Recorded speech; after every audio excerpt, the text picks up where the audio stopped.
వారాహి నవరాత్రుల సందర్భంగా 150 మంది ఋత్వికులతో సహస్ర చండీ మహాయాగం సంప్రదించండి.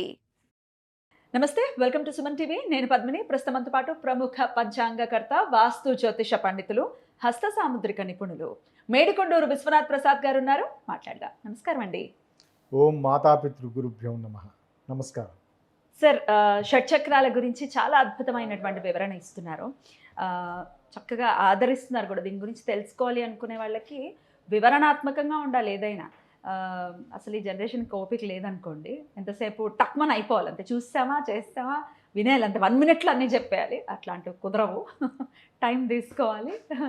సో దాన్ని నిజంగానే ఆ చక్రాల గురించి కరెక్ట్ అవగాహన తెలుసుకోవాలి, ఎటువంటి సమస్యల నుంచి బయటపడతామనేది తెలుసుకోవాలి.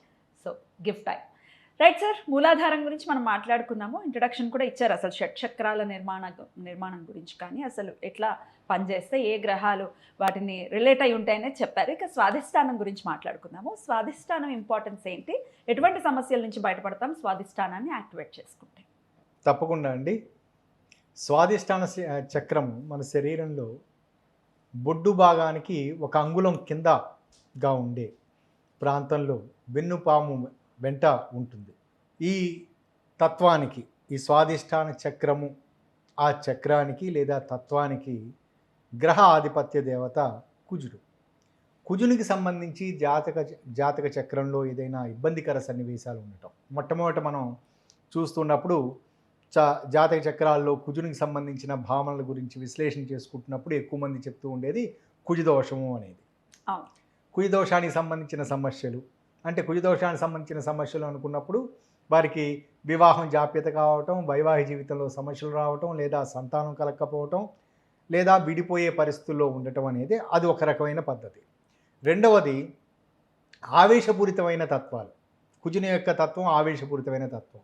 అది మాటల ద్వారా వచ్చే ఆవేశం కావచ్చు, లేదా చర్యల ద్వారా వచ్చే ఆవేశం కావచ్చు, ఇంపల్సివ్ టెండెన్సీస్.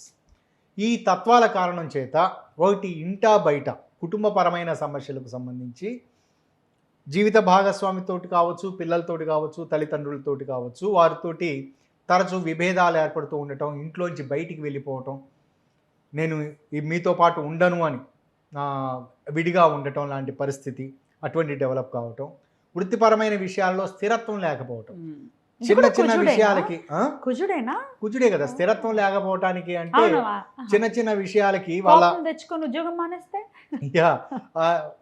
ఏదో నచ్చని విధంగా వాళ్ళ పై అధికారి ఏదో చిన్నగా మందలింపు చేశాడను, ఇటువంటివన్నీ నేను ఇమీడియట్గా రాజీనామా చేస్తున్నానని చెప్పటం, చిన్న విమర్శ చేసిన వెంటనే నేను ఇందులో పనిచేయను. నాకు సహజంగా ఎక్కువ మంది ద్వారా వినిపించే ఇదేమిటంటే, నాకు జాబ్ సాటిస్ఫాక్షన్ ఉండట్లేదండి అని.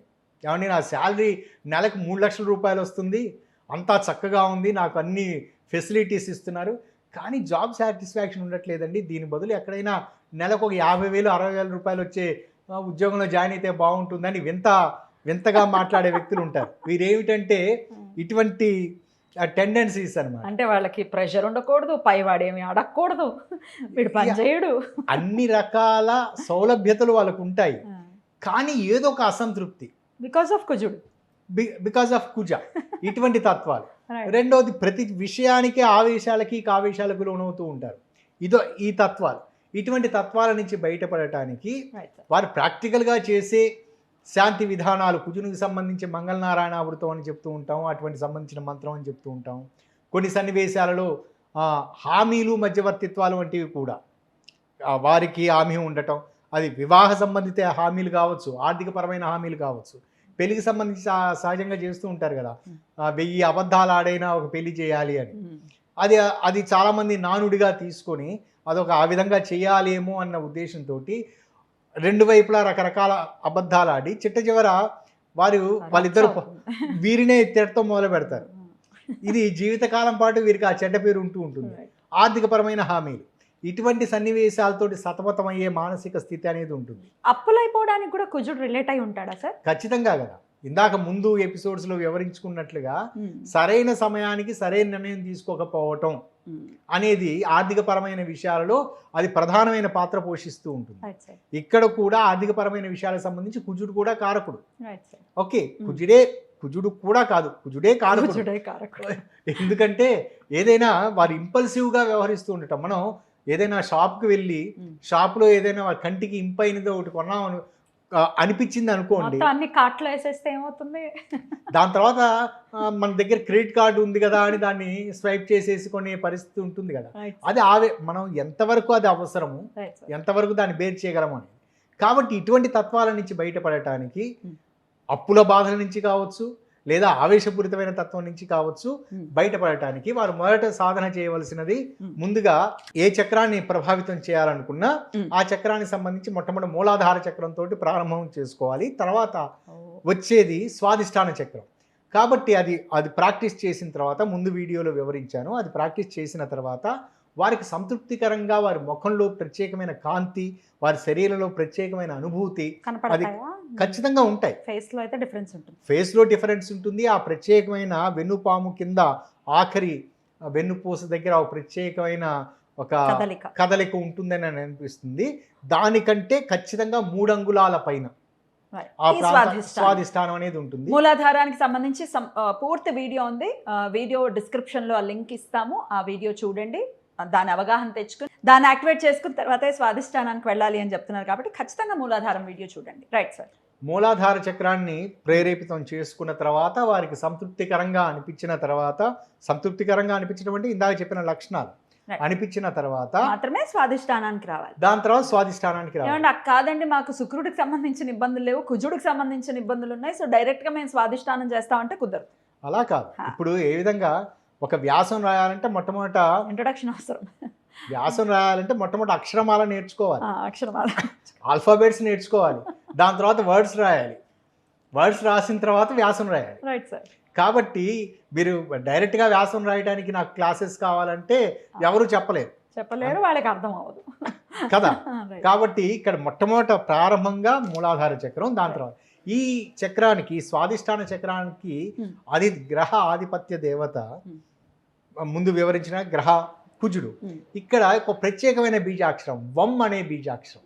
ఈ బీజాక్షరాన్ని మొదట మూలాధార చక్రానికి సంబంధించి ఇలా ఈ 2 బొట్టన వేలు, చూపుడు వేలు ఇట్లా పట్టుకొని, ఈసారి అది పూర్తి అయిపోయిన తర్వాత, ప్రాక్టీస్ అయిపోయిన తర్వాత రెండవది ఈ తత్వంతో అంటే మధ్యవేలు బొటన వేలుతోటి ఈ విధంగా పట్టుకొని, ఓకే, ఇలా పట్టుకొని సేమ్ అదే పొజిషన్లో ఈ భాగం ఇది మోకాలికి దగ్గరగా ఇట్లా మోకాలి మీద ఈ విధంగా పెట్టుకొని మంచి ప్రాణాయామం చేసిన తర్వాత, ఈ మూలాధార చక్రానికి సంబంధించిన మంత్రం చదువుకున్న తర్వాత, దాని తర్వాత వమ్మనే బీజాక్షరంతో వారు ప్రారంభం చేసుకోవచ్చు. ఈ బీజాక్షరానికి సంబంధించి ఎలా ముందు వివరించినట్లుగా ఇక్కడ ఈ మూలాధార చక్రానికి సంబంధించి చిట్టెలుక అనే తత్వానికి సంబంధించి మనం అనుకున్నాం కదా. ఇక్కడ రెండవ తత్వానికి సంబంధించి ఎగిరే ఒక పక్షికి సంబంధించి ఒక రూపాన్ని తలుచుకొని, ఉదాహరణకి సీతాకోక చిలుక కావచ్చు, లేదా నెమలి కావచ్చు. ఈ 2 ఫెదర్ తో అలా ఎగురుతోంది అని మనం అట్లా నెమలి పురివిప్పిన నెమలిని, ఆడుతున్న నెమలిని తలచుకుంటూ, అది ఆడుతున్న పురివిప్పిన నెమలి ఒక చోట స్థిరంగా ఉండదు, అటు ఇటు కదులుతూ ఉంటుంది. అలానే జాంపండు కొరుకుతున్న ఒక చిలక అది అటు ఇటు చూస్తూ ఉంటుంది, ముక్కుతోటి కొరుకుతూ ఉంటుంది. అది ఆ రూపాన్ని తలుచుకుంటూ ఉండగా క్రమంగా వారికి కాన్సన్ట్రేషన్ పెరుగుతుంది. అప్పుడు వమ్ అనే బీజాక్షరాన్ని చదువుకుంటూ వారు ఆ విధంగా ధ్యానం చేస్తూ ఉన్నట్లయితే, ఇక్కడ మొదట మూలాధార చక్రానికి ఆ క్రింద ప్రాంతంలో వెన్నుపాము కంటే క్రింద ఆఖరి వెన్నుపూస దగ్గర ప్రారంభం అవుతుందని చెప్పాను కదా అనుభూతి. దాని తర్వాత ఒక 3-4 అంగుళాల గ్యాప్లో వారికి ప్రత్యేకంగా మరల కొత్త రకమైన అనుభూతి అనేది అనిపిస్తుంది. ఆ అనిపించిన తర్వాత క్రమంగా వారు ముందు వివరించినట్లుగా ఆ తన్మయత్వానికి లోనవుతారు. క్రమంగా మంత్రాన్ని చదవటం కూడా మర్చిపోయి రిలాక్సేషన్ మోడ్లోకి వెళ్తారు. అయిపోయిన తర్వాత కావలసినంతసేపు రిలాక్సేషన్ చేసుకుని వాళ్ళు 48 డేస్ పరిపూర్ణంగా పూర్తి చేసుకున్నారనుకోండి, రెండవ స్టేజ్ కూడా ఆ విధంగా చేసుకున్నారనుకోండి, వారికి అయిపోయిన వెంటనే వారికి ఉన్న తత్వం, ఈ ఆవేశపూరిత తత్వం, లేదా కుజదోషాలకు సంబంధించి వారు ఎదుర్కొంటున్న కుటుంబపరమైన సమస్యలు, లేదా ఆర్థికపరమైన సమస్యలు, ఇవన్నీ వాటన్నిటికీ సులువైన మార్గాలు లభిస్తాయి. అంటే ఏదో అకస్మాత్తుగా ఒకరికి అప్పులు ఎవరన్నా ఇవ్వాల్సిన వాళ్ళు ఉన్నారనుకోండి, వాళ్ళంతా వాళ్ళు వచ్చేసి ఆ డబ్బులు ఇచ్చేసేస్తామండి, మీ అప్పులు తీర్చేసేస్తున్నాము అని చెప్పడం కాదు. లేదా అప్పులు కట్టవలసిన పరిస్థితుల్లోకి ఒక్కసారిగా మనకి తెలియకుండానే ఏదో ఒక ₹1,00,00,000 బ్యాగ్ దొరకటం కాదు, అలా కాదు. దానికి సంబంధించిన సులువైన మార్గాలు పాత్ దొరకటం. అలానే గతంలో ఏర్పడిన భార్యాభర్తల మధ్య స్పర్ధలు లేదా ఇటువంటి దానికి ఇంత చిన్న విషయానికే ఇంత రియాక్ట్ అయ్యానా, విడాకుల సమస్యలు ఉంటూ ఉంటాయి. ఆ విడాకుల సమస్యలకు సంబంధించి చాలామంది చేసే పని ఏమిటంటే ఒకరి మీద ఒకరి ఆరోపణలు, తీవ్రమైన ఆరోపణలు. కానీ మూలం ఏమిటంటే ఏదో చిన్న అసంతృప్తి. చిన్న విషయానికి మనం ఇటువంటి ఒకరి ఆ లోపాలను ఒకరం బయట పెట్టుకున్నామా అనే తత్వానికి వచ్చేసి కాంప్రమైజ్ కావటం, ఇటువంటి తత్వాలు అనేది ఉంటాయి. Right sir. ఒకవేళ ఇప్పుడే స్టార్ట్ చేస్తున్నారు అనుకోండి, సో ఫస్ట్ మూలాధారాన్ని అట్ ఏ టైం 2 ఒకటేసారి చేయొచ్చా? ఇప్పుడు మూలాధారం ఒక 10 minutes అది అయిపోయిన తర్వాత నెక్స్ట్ స్వాదిష్టానం అట్లా ప్రాక్టీస్ చేయొచ్చా? నేను ముందు వివరించాను, మొట్టమొదట అక్షర క్రమం నేర్చుకోవాలి, ఆల్ఫాబెట్స్ నేర్చుకోవాలి. నేను మొట్టమొదట ఆ అనే అక్షరం నేర్చుకుంటాను, దాని తర్వాత ఆ అనే అక్షరంతో ఒక పదం రాస్తాను అంటే అనేది సాధ్యమయ్యే పదం కాదు. అక్షరం అంతా వచ్చిన తర్వాత అమ్మ అని రాయటానికి ఆ అనే ఒక అక్షరం అది అచ్చులకు సంబంధించింది, మా అనే బీజాక్షరం హల్లులకు సంబంధించింది, రెండూ నేర్చుకున్న తర్వాతనే అమ్మ అనే అక్షరం రాయగలం కదా. సో మూలాధారం 48 days అయిన తర్వాతే స్వాదిష్టానానికి రావాలి, అంతేనా సార్? అవును, రైట్. అప్పుడు మళ్ళీ 48 days ఇది చేయాలి. ఇది చాలా ఖర్చు లేని చాలా ఉపయోగకరమైన స్థితి. దీనికి రోజు కేటాయించవలసినది మ్యాక్సిమం 15 నిమిషాల నుంచి 20 నిమిషాలు, అంతకంటే ఎక్కువ పట్టదు. మరొక విషయం చెప్పదలుచుకున్న విషయం ఏంటంటే, ఇది స్త్రీలకు సంబంధించి ఓవరీస్ ఉండే ప్రాంతంలో ఈ చక్రం ఉంటుంది, మగవారికి సంబంధించి ప్రోస్టేట్ గ్రంథికి సంబంధించి ఉంటుంది. పెద్దవారిలో కొంచెం వయసు ముదిరిన వారిలో మగవారికి సంబంధించి ప్రోస్టేట్ సంబంధించిన సమస్యలు ఉత్పన్నమయ్యే అవకాశాలు ఉంటూ ఉంటాయి. ఆ తత్వం నుంచి అటువంటి ఇబ్బందికర సన్నివేశం నుంచి బయటపడటానికి కొన్ని సన్నివేశాలలో సర్జికల్ ఇన్వాల్వ్మెంట్ కూడా కుదరని పరిస్థితులు ఏర్పడే ఉంటాయి కొంతమందికి.